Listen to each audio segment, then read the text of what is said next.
Hello and welcome to this weekend's special showcase of the fashion edit. I'm Chaiti Narula, and today we're going to be talking about the business of luxury fashion in India. The big bang fashion rebound is indeed here, with Aditya Birla Fashion Retail and Reliance Brands Limited investing heavily in Indian labels, with Valentino coming to India, with Sabyasachi opening his flagship store in New York, and many of Indian couturiers expanding heavily. We're going to give you perspective in terms of numbers, the turnovers, the profit optimization, and the compounded annual growth rate on a year-on-year basis going forward as well, to give you a perspective of why we say the fashion rebound is here. Here's a look at the lay of the land. It's a burgeoning industry right now.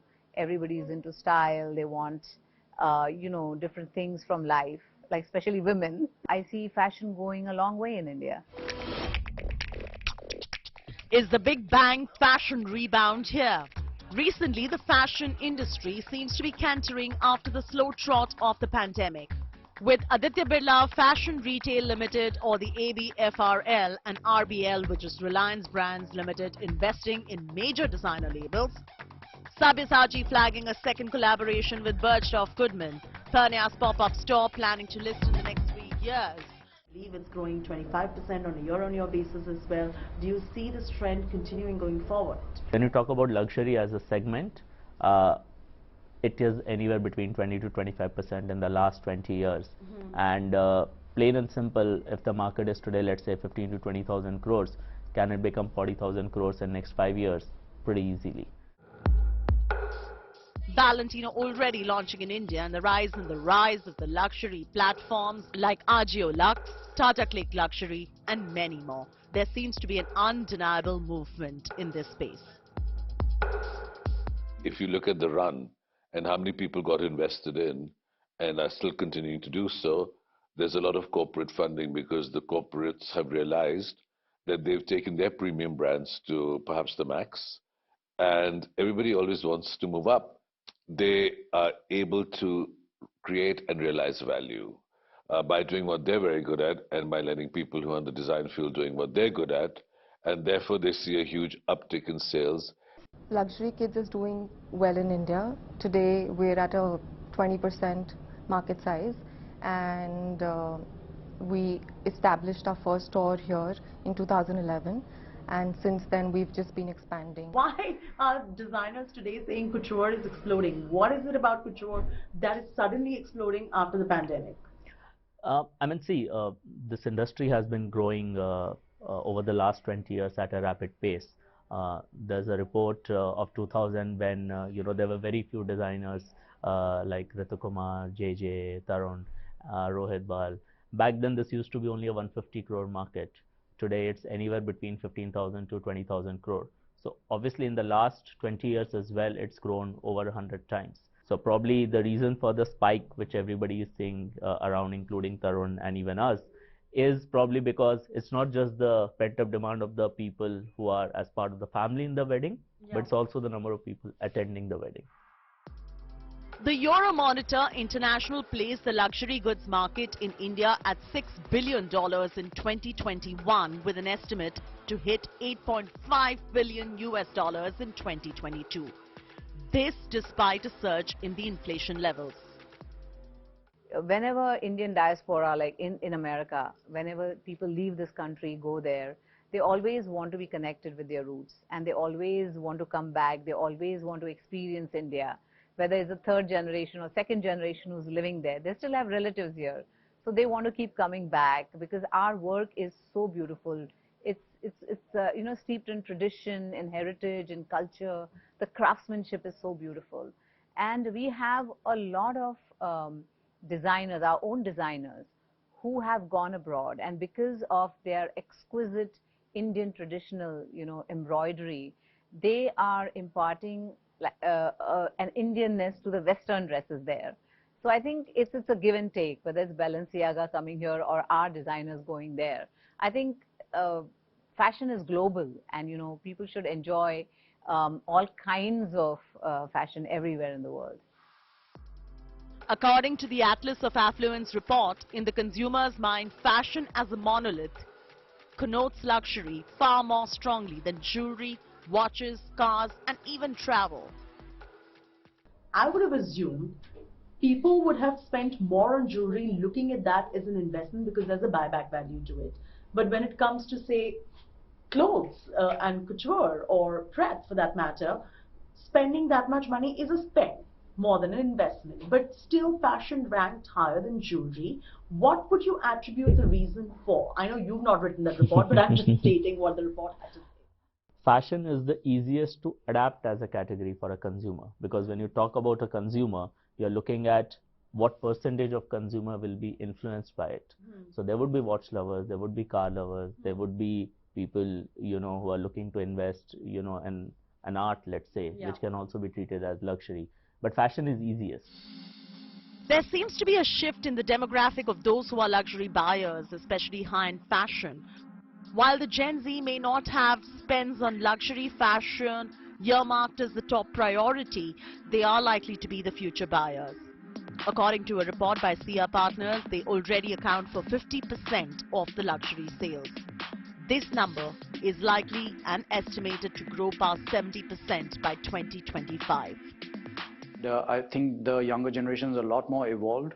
Hence, you see those numbers, and hence you see the fact that they're at 50 and going to 70%, and they're aware. And there's a massive trend in being kind of proud to be Indian. Everyone used to say, "Oh, I'm coming back from London, and I'm getting something from outside." But now it's more like Indian brands are proud to, Indian people are proud to take it out and say that, "Okay, I'm wearing something from our country."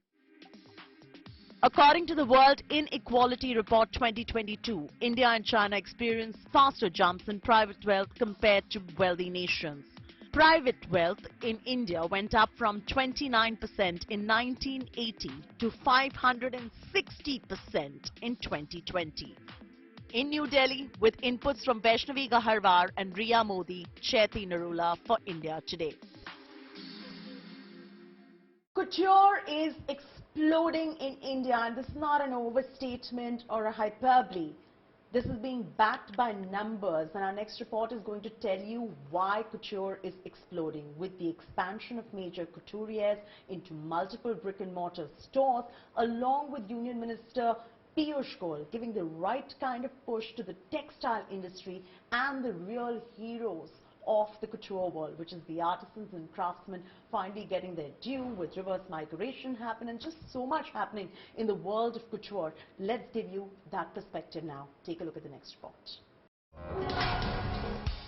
The FDCI India Couture Week in 2022 reminded us all how couture and opulence is back.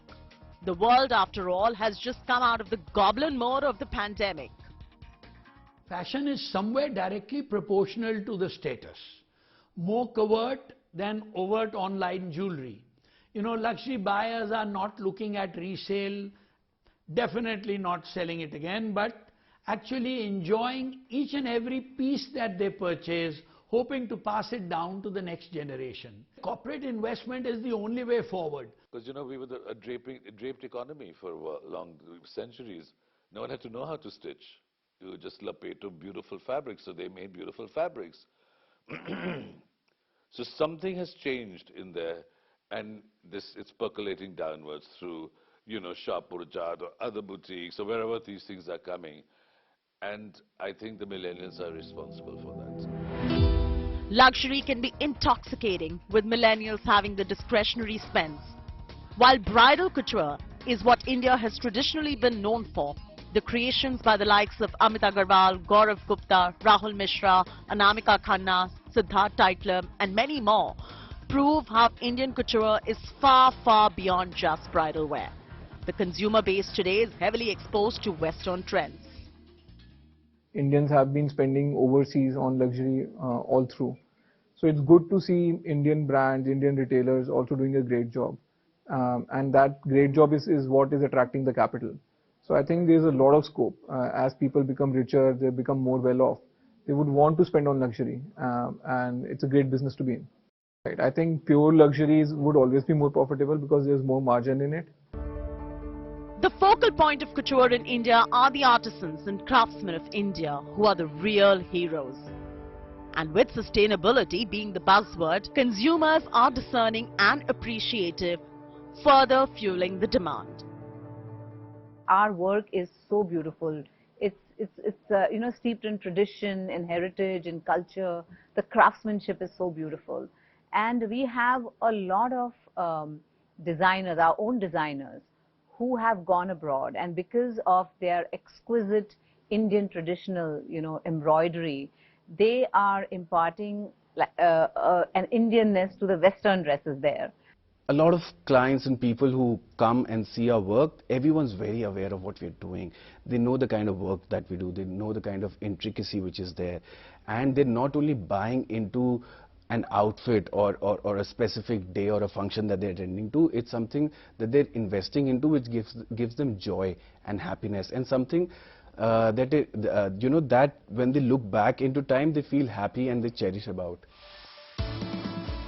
The consumers today realize what they are paying for, and the textile industry is getting a huge support from the Indian government. The textile industry, which contributes to creating lush couture pieces, is being given a remarkable push by the government. Our real luxury is our artisans and craftsmen. And I'll tell you that the Ministry of Textile is doing a lot in this department.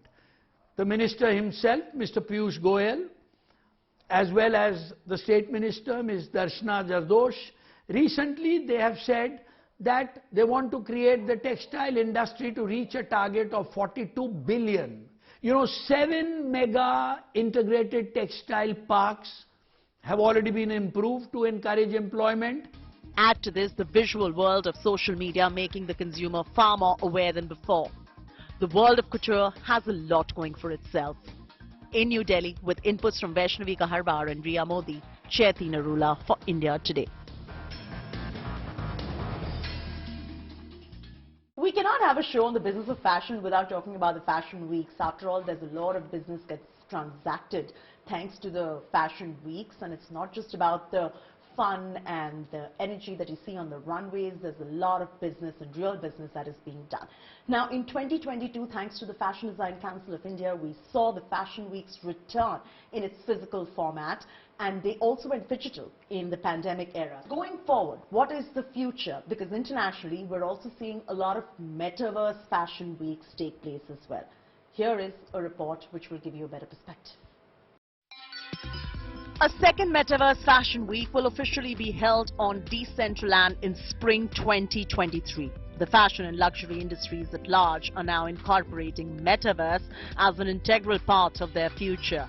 And while physical formats will always thrive with a touch, feel, experience and business being transacted in person, the Metaverse Fashion Weeks are still to pick pace in India and the rest of the world.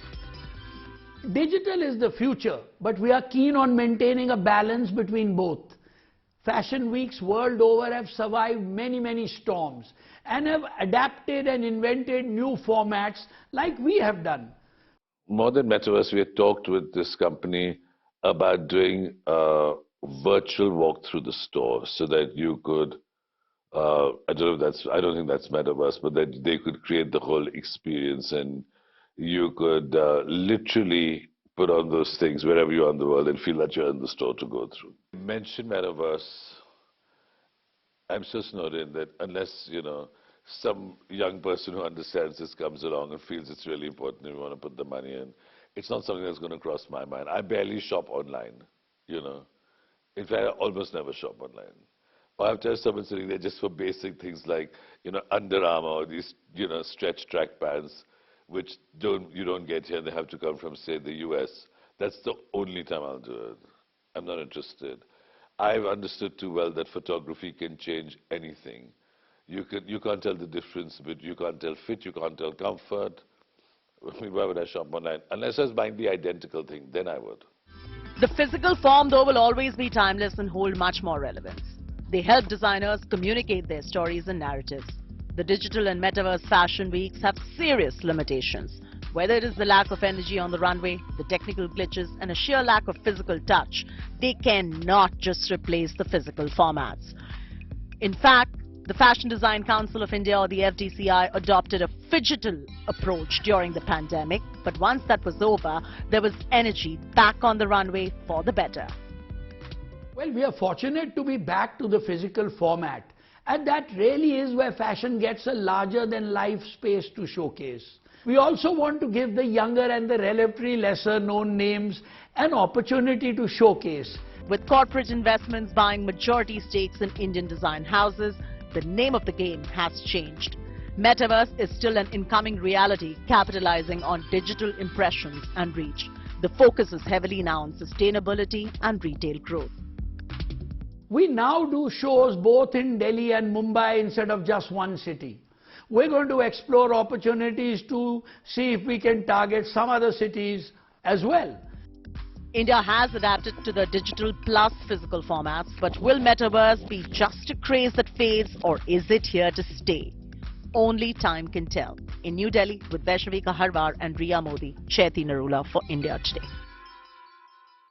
One of the main findings while doing this show for us has been the fact that brick and mortar or physical stores still till date have an unrelenting hold as far as the fashion and the luxury industry is concerned, because luxury is looked at as an experience. It's something you do with your family, the touch, the feel, the experience of it all is what luxury is really all about. So while online shopping is getting traction in India and overseas, it is the brick and mortar format which is likely to remain timeless. Here is why. While the surge of online shopping is undeniable, the brick and mortar format has an unrelenting hold till date and is here to grow alongside online retail. The whole experience of going into a store, buying something, feeling the garment, the touch and feel of it, also the personalization of it. Because when you go to a store, you have someone with you, who can even guide you or help you decide sometimes when you have a problem deciding what you want. And those kind of things are better when it's a brick and mortar kind of situation, and I think that works very well especially for luxury garments. Luxury and shopping is tactile. It's about touch. It's about putting things on yourself, trying something to say, oh my God, that is so comfortable, right? I would say luxury is what you feel. How can you, if you take that experience away, something arrives in a carton carried by Amazon from wherever, it might be the same thing. It's not the same engagement. It's theater, it's product, it's a beautiful way of life that is representative of that brand. And the more it all hangs together, the better the brand is, the cohesion. The Indian customer, even today, likes to come to the store. They want to see the collection, they want to study what all we have, they want to touch and feel the fabric, and then they want to buy. And especially because we're in luxury, they're expensive items. Gautam Sinha of the lifestyle brand Napadori has always maintained how stores are a point of experience more than sales. Online obviously is a strong part of the entire equation at this point of time, considering what we went through over the last 2 years. And that's something that has driven a lot of brands towards that field. And but for me, I think offline is as important, and we have to have a combination of both. A lot of brands come and go online, and you don't build legacies online, according to me at least. When we talk about luxury fashion, I think there's just one word that comes to my mind, which is an experience. There is this experience that you have when the moment you walk into a physical store. It's from the visual that you see, the sound, the smell, the physical interaction that you have with people who are there to help you. That is what makes it more special. Brick and mortar can never go out of fashion. What we have seen in a lot of markets, even the saturated and developed markets, pure e-commerce tends to saturate at a certain point of time. So the smartest strategy always down the line is to be omni-channel. Online versus brick and mortar, which one do you see more revenue potential from? given the fact that, from my understanding, Breath will always sell faster online, but same is not the case for Couture, which will always require a touch and feel and trials, and hence the brick and mortar perhaps would do well as far as Couture is concerned, also because of the price points being that much. So, I mean, you're absolutely right. So, if you look at our online business as well, an online average order value will be somewhere about 30-40,000, and 80% of the business is international, so it's about $400 to $500. But whereas if you look at a store as a business, it would be anywhere between $1,000 to $1,500, whether it's an India store or a London store. So that's the point of view. Like basically, when you're acquiring a customer, you can acquire online through Pret, but when you need to do the higher price point products like a Couture, it has to be done offline.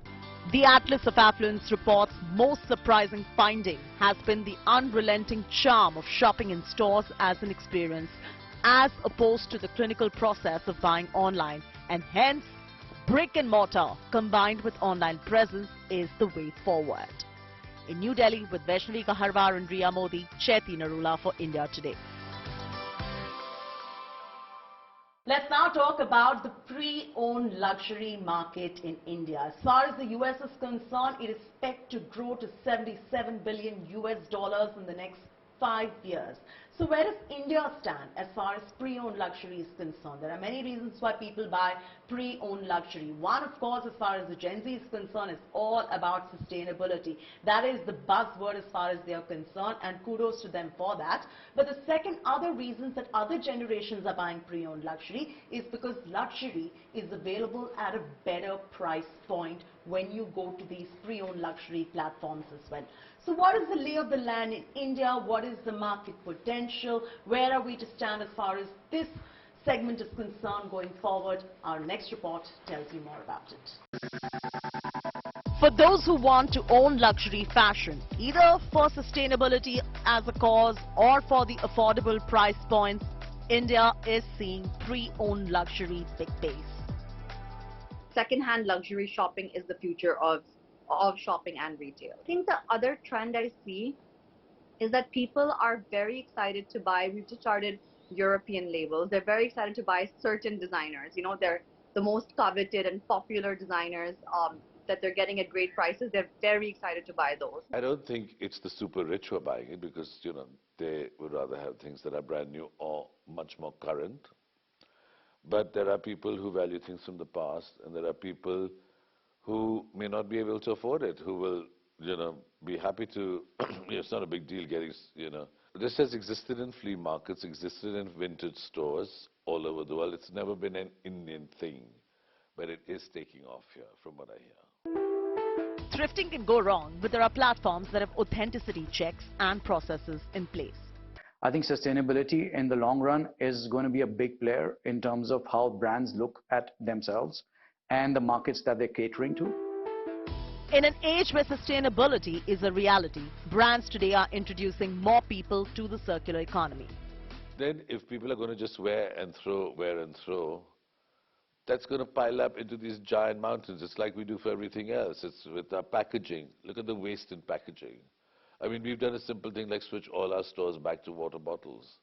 All the fabrics that are left you send to either, you know, Mathura, where older women use it to make things which they can sell, or there's always somebody to take it. In India, nothing goes to waste. If it can be recycled, it'll be recycled. Adding more to your closets and creating more clutter and you know, buying more clothes that are going to end up in landfills is just completely wasteful, according to me. So I think Saratoria and second-hand shopping is a really good solution for that. While the trend is new to India, it has proven its mettle globally. In the US, the market for second-hand fashion is expected to reach a whopping $77 billion in the next 5 years to come. India is currently taking cue and making it a reality. Net fashion still seems to be a monolith over other luxury goods in India. Surprisingly, even over jewelry. One would imagine that people would actually invest in jewelry versus spend on fashion, but fashion ranks as #1. And this is being proven by the Atlas of Affluence report 2022 that has been quoted very heavily on the show as well. So be it jewelry, watches, any other luxury goods, fashion is at the moment #1. You've seen enough reasons to know why. We've got you those inputs, and with that, it's a wrap from me, Chaiti Narula, on this edition of the Fashion Edit from Riya Modi and Vaishnavi Gaharwar, who's the producer of the show. Thank you very much for tuning in. We'll continue getting you more and more such interesting shows in the weeks to come. Thank you so much for tuning in.